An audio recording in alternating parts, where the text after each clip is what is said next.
Kisah tercipta bukan sekedar cerita, tapi cerita tawa, duka, dan air mata di depan makna.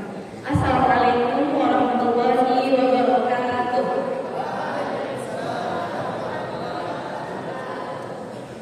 Alhamdulillah, alhamdulillahirabbil alamin. Assalatu wassalamu ala asyrafil anbiya'i wal mursalin, sayyidina Muhammadin wa ala alihi wa sahbihi ajma'in. Amma ba'd.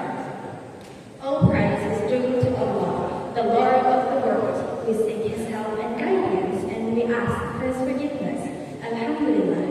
Salawat and salam always be delivered to our beloved Prophet Muhammad sallallahu alaihi wasallam, his family, his companion, and those who follow until the day of the judgment. When there's no way, Allah will make a way. Jika tidak ada jalan, maka Allah akan membuat jalannya. Allah Subhanahu wa taala berfirman dalam Quran surah At-Talaq penggalan ayat 2 yang berbunyi, A'udzubillahi minasyaitonir rajim. Wa may yattaqillaha yaj'al lahu makhraja. Barang siapa yang bertawakal kepada Allah, niscaya Dia akan memberinya jalan keluar. Lalu dilanjutkan di ayat ketiga yang berbunyi, wa yarzuqhu min haitsu la yahtasib. Dia akan menyediakan rezeki dari jalan yang tidak pernah ia sangka-sangka. Teman-teman sekalian, pernahkah kita dihadapkan dengan situasi di mana semuanya nampak putus asa? Kalian dihadapkan dengan masalah dan kalian tidak punya solusi atas masalah yang kalian hadapi. Tentu kita semua akan pernah atau pasti akan menghadapi situasi seperti itu, seperti yang dialami oleh Nabi Musa alaihissalam ketika dia dikejar oleh tentara Fir'aun dan dihadapkan dengan lautan besar di hadapannya. Namun mengapa Allah menceritakan kisah ini jika ini memang tidak relevan dengan kita? Karena tentu kita tidak akan pernah dihadapkan dengan lautan besar, dengan pasukan besar yang mengejar kita. Dan jawabannya adalah tentu kita mungkin tidak akan pernah dihadapkan dengan lautan merah.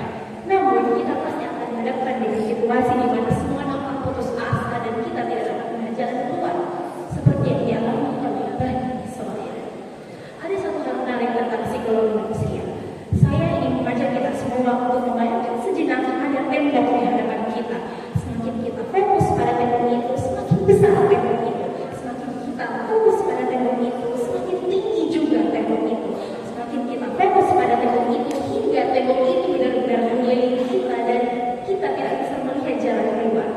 Alasannya hanya satu, itu semua hanya ilusi. Alasannya terlihat seperti itu karena kita fokus pada penghalang, karena kita fokus pada Tuhan dan kita tidak fokus pada Allah, melainkan kita fokus pada penghalang itu sendiri. Jadi penghalang ini terlihat semakin besar dan bahkan semakin besar, seperti yang dialami oleh Bani Israil. Mereka fokus pada lautan merah di hadapan mereka, mereka fokus pada tentara di belakang mereka. Mereka sangat ketakutan, mereka sangat putus asa. Berbeda dengan respon Nabi Musa alaihissalam. Dia berkata tidak. Mereka berkata kita pasti akan dikejar dia begini. Dia berkata tidak. Mengapa Nabi Musa berkata tidak? Mengapa ia begitu yakin? Apakah karena ia begitu kuat? Apakah karena ia mengatakan bahwa gampang gini? Nabi Musa tidak berkata seperti itu. Nabi Musa juga tidak mengatakan bahwa saya punya tongkat ajaib, saya punya tongkat ajaib yang bisa membelah lautan. Tidak. Nabi Musa tidak berkata seperti itu. Kita tahu bahwa Nabi Musa tidak pernah membelah lautan sebelumnya. Dia bahkan tidak tahu bahwa lautan di hadapannya akan terbelah. Namun dia yakin satu hal, bahwa Allah akan menolongnya. Hanya itu yang dia butuhkan. Yang perlu dia lakukan adalah mengalihkan fokus hatinya, mengalihkan fokus dari tangan, dari halang, dari masalah kepada Allah. Dan tiba-tiba Allah membuka lautan untuknya. Dan itu karena ia memiliki fokus yang tepat dan ia menaruh kepercayaannya kepada Allah. Dan dia mengatakan bahwa Tuhan bersamaku dan dia akan menolongku lewat ini. Dan itulah yang benar terjadi. Lau kuntum tawakkaluna 'ala Allahi haqqa tilawah.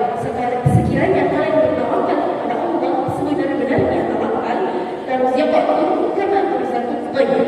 Maka niscaya kalian akan diberikan rezeki sebagaimana rezeki burung. Tabdu yasoban wa taruhu bidanan. Mereka pergi pada pagi hari dalam keadaan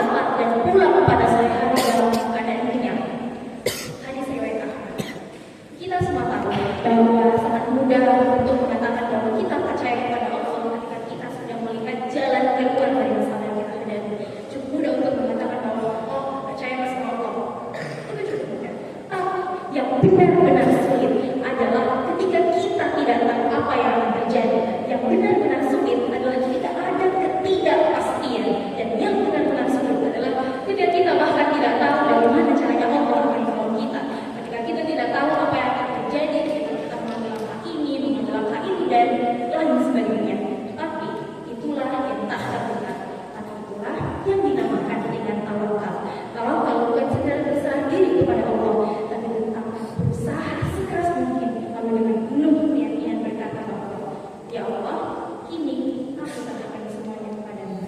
Wassalamualaikum warahmatullahi wabarakatuh.